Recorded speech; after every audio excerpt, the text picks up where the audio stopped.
Let's have a little chat about childhood trauma, shall we? Specifically, how having a history of childhood trauma makes you more susceptible to narcissistic abuse. It's me, your favorite NLPMP and TikTok coach, and I'm here to break it down for you. If you experienced childhood trauma, even if it was not at the hands of a narcissist, you can still become vulnerable to the manipulations and attacks and attraction to narcissists in the future, and this is how. Number one, the baselines that are created. In childhood, if you live in a highly toxic, dysfunctional environment, it basically screws up your nervous system and it screws up your cognition and your understanding of what is normal. You and your subconscious come to normalize that chaotic environment. And so your subconscious will always seek out what it thinks is that normal, happy environment.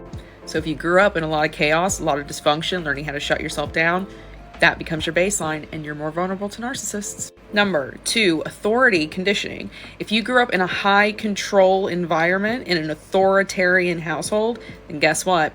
You're more vulnerable to narcissists who like that control and power over others who they deem to be weaker than them. Number three, delayed emotional development.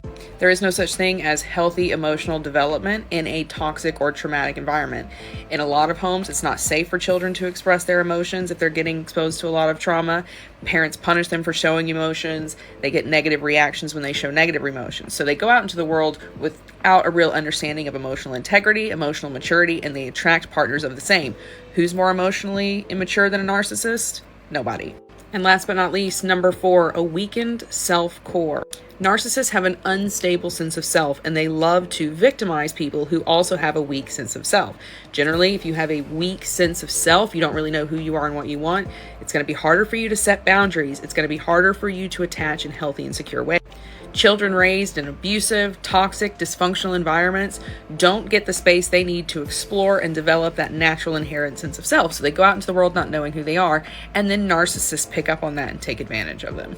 Want to break your pattern of narcissistic relationships?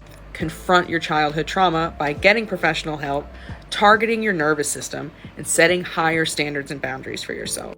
And if you want to learn how to do that with me, click the follow button or apply for coaching at the link in my bio.